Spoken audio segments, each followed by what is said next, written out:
एक अनजान आदमी 4 दोस्तों से कहता है कि मेरे यहाँ चलो खाना खाने, पर उन चारों के साथ जो उन्हें घुमाने वाला बंदा था, जो उनका गाइड था, वो सीधे बोलता है कि नहीं नहीं नहीं, हाँ मत कहना, इसे मना कर दो, देर हो रही है और चलो यहाँ से।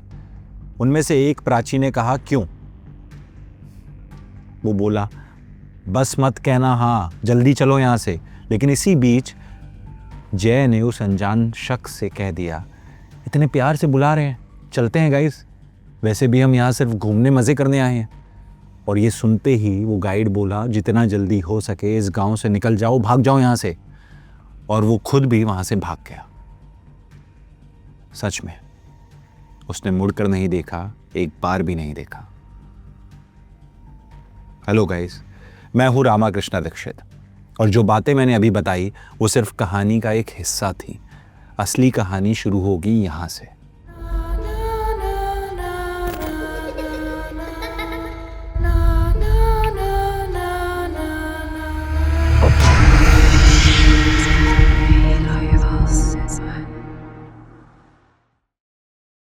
शाम को 5 बजे दिल्ली से 4 दोस्त यहाँ घूमने पहुंचे थे।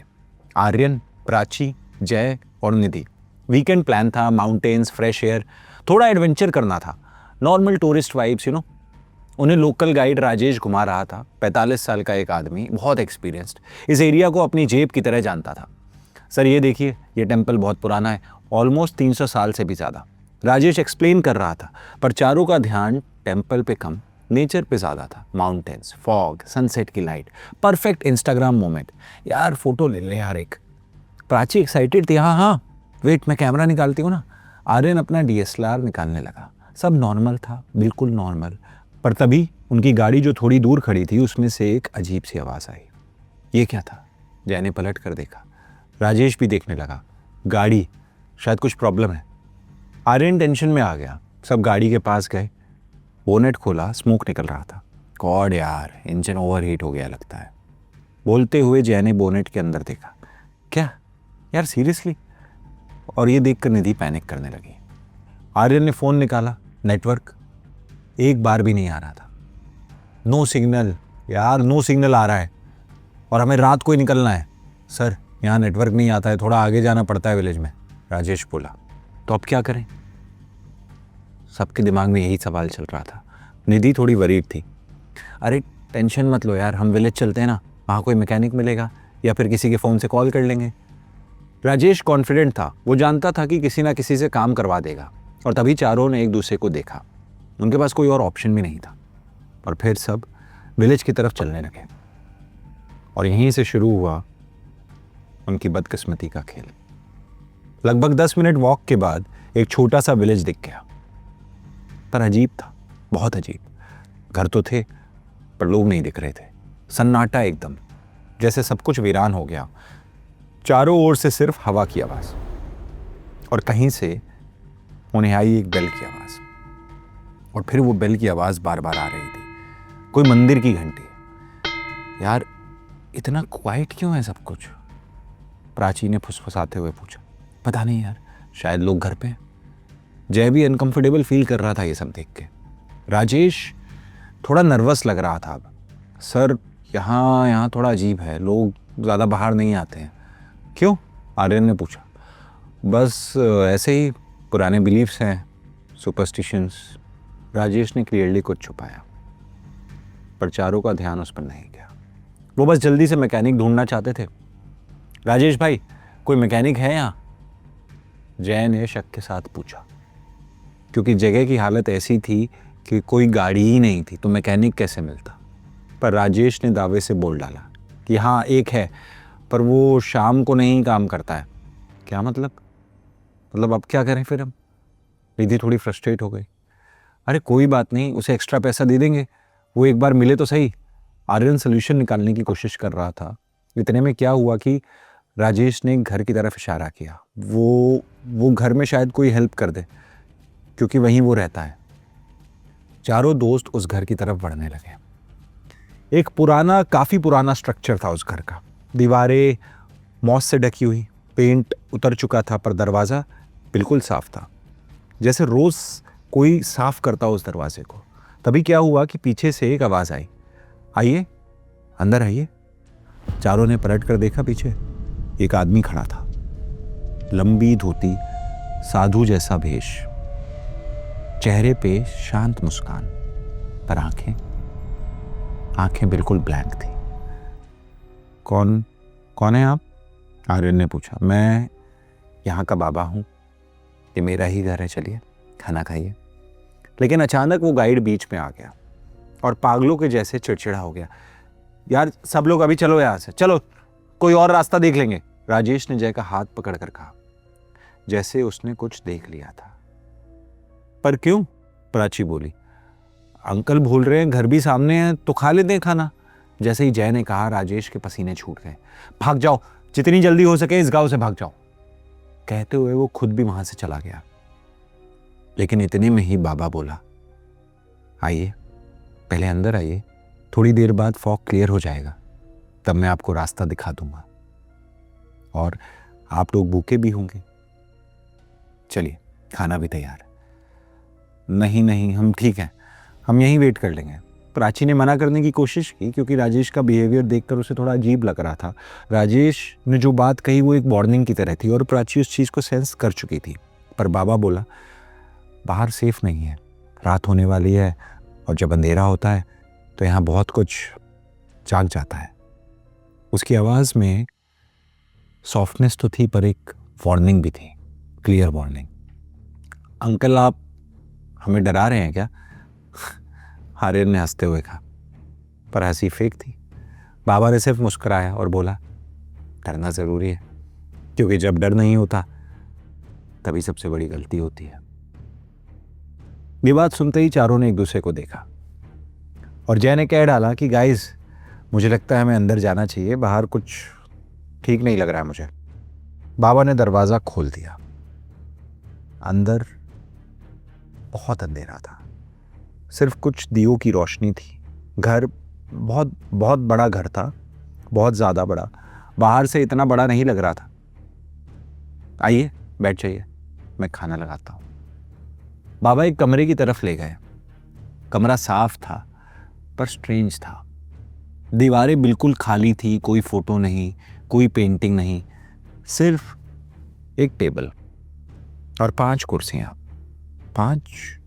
जय ने विस्पर में कहा, जैसे वो पहले से जानता था कि 4 लोग आएंगे। बैठ जाइए, मैं अभी आया। बाबा अंदर चला गया और जैसे ही वो गया, प्राची ने फुसफुसाते हुए कहा, यार मुझे अच्छा नहीं लग रहा है, चलो यहाँ से चलते हैं। प्राची सही कह रही है, ये जगह कुछ तो ऑफ है। निधि भी एग्री कर रही थी, पर कैसे जाएंगे? बाहर तो कोहरा है और रास्ता भी नहीं पता। आर्यन लॉजिक दे रहा था, तो अब क्या करें? यहाँ बैठकर। और तभी बाबा वापस आ गया, हाथ में एक बड़ी थाली। आइए, खाना तैयार है। थाली में सब्जी थी, रोटी थी, दाल थी, सब फ्रेश लग रहा था। अंकल, ये आपने इतनी जल्दी कैसे बना लिया? आर्यन सरप्राइज था। पहले से तैयार था, जैसे मैं जानता था आज कोई आएगा। मतलब आपको कैसे पता था? जय ने पूछा। यहाँ सब कुछ पहले से पता होता है, कौन आएगा, कौन जाएगा और कौन रहेगा। उसके आखिरी शब्द पे उसकी आवाज थोड़ी भारी हो गई। नहीं, हम खाना नहीं खाएंगे, थैंक यू। प्राची खड़ी हो गई, उसे कुछ ठीक नहीं लग रहा था, सब कुछ बहुत अजीब था, वियर्ड सा था। और बाबा जिस तरीके से बात कर रहा था, उसका खाना एकदम से ले आना, उन 5 कुर्सियों का होना, पर मैंने इतने प्यार से बनाया है। बाबा की आंखें ये कहते हुए अब चमक रही थी, हम एक्चुअली नॉन वेजिटेरियन, हम वेजिटेरियन नहीं हैं। और झूठ मत बोलो, बाबा ने एकदम से टाइट आवाज में कहा। बाबा की आवाज सुनते ही चारों शॉक में थे। उन्होंने कहा, क्या? मैंने कहा झूठ मत बोलो। बाबा की आवाज अब बिल्कुल अलग थी, डीप, हैवी, इनह्यूमन। यार चलो यहां से अभी, जय ने चिल्लाया। सब दरवाजे की तरफ आ गए, पर दरवाजा खुला नहीं। आर्यन ने जोर से धक्का मारा, जय ने, प्राची ने, सब ने, पर दरवाजा 1 इंच भी नहीं मिला। ये क्या? ये खोलो ये दरवाजा, निधि चिल्ला रही थी।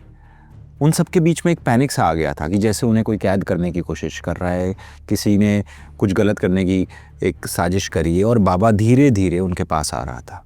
तुम लोग मना कर सकते थे पर तुमने हाँ कह दिया। उसका चेहरा अब थोड़ा सा बदलने लगा था, स्किन पिघलने लगी, आंखें पूरी तरह ब्लैक हो गई। Oh my God, oh my God, Prachi hysterical हो गई। बाबा का चेहरा अब एक स्कल की तरह दिखने लगा। आर्यन ने डेस्परेटली विंडो की तरफ देखा, पर विंडो से बाहर डार्कनेस थी, कंप्लीट डार्कनेस। बाबा ने एक एक करके सबको देखा और बोला, अब खाना खाओ, क्योंकि यही तुम्हारा आखिरी खाना होगा। जैसे ही वो बोला, टेबल पे रखा खाना बदलने लगा। सब्जी अब कीड़े बन गए थे, रोटी ह्यूमन स्किन की तरह दिखने लगी और दाल खून बन गई। और बाबा अब पूरी तरीके से ट्रांसफॉर्म हो चुका था, एक स्पिरिट, एक भयानक आत्मा। और तभी आर्यन ने एक चेयर उठाई और विंडो पे मारी, ग्लास टूट गया। जय सबसे पहले विंडो से बाहर कूदने लगा, पर तभी बाबा की स्पिरिट एकदम से जय के सामने आ गई। तुम पहले जाओगे जय। स्पिरिट ने अपना हाथ जय के सीने में घुसा दिया। वो चिल्लाया। जय की चीख इतनी जोर की थी कि पूरा घर कांप गया। उसके दोस्त चिल्ला रहे थे ये सब देख के कि जय नहीं नहीं नहीं। आर्यन चिल्लाया, पर ऑलरेडी बहुत लेट हो चुका था। स्पिरिट ने अपना हाथ वापस खींचा और जय की बॉडी नीचे गिर गई। आंखें एकदम खुली हुई, मुंह खुला हुआ, पर सांस नहीं आ रही थी। Dead on the spot. फिर तीनों डोर की तरफ भागे। बाबा की स्पिरिट उनके पीछे आई। तब तक बाहर निकल गए। निधि ने एक घर की तरफ इशारा किया जहां लाइट जल रही थी। उन्होंने अपनी जान बचाने के लिए मदद मांगी और किस्मत से दरवाज़ा खुल गया उस घर का। एक बुढ़िया ने उन सबको अंदर लिया। निधि ने उसे सारी बातें बताई रोते रोते। तो पता है उस बुढ़िया ने क्या कहा? अब तुम सुबह तक यहीं रहो। जिस घर में तुम गए वो किसी का नहीं है, सालों से खंडर पड़ा है और ऐसी जगहों पर बुरी आत्माओं का निवास होता है। अभी वो जो कोई भी था यहाँ नहीं आ सकता। लेकिन वो सब के सब रो रहे थे, क्योंकि एक हाँ की वजह से उन्होंने अपना दोस्त खो दिया था।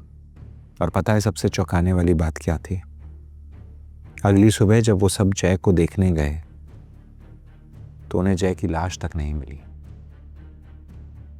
एनीवेज, स्टोरी यहीं एंड होती है, पर उन लोगों के ऊपर अभी भी कुछ कानूनी केस चल रहे हैं। सो दैट इज़ वाई कि मैंने आपको कहानी के शुरुआत में लोकेशन नहीं बताई। एनीवेज, मिलेंगे हम अपनी अगली कहानी में। ये कहानी आपको कैसी लगी कमेंट सेक्शन में कमेंट करके बताइए। और ऐसी और कहानियाँ सुनने के लिए सब्सक्राइब करें हमारे चैनल को।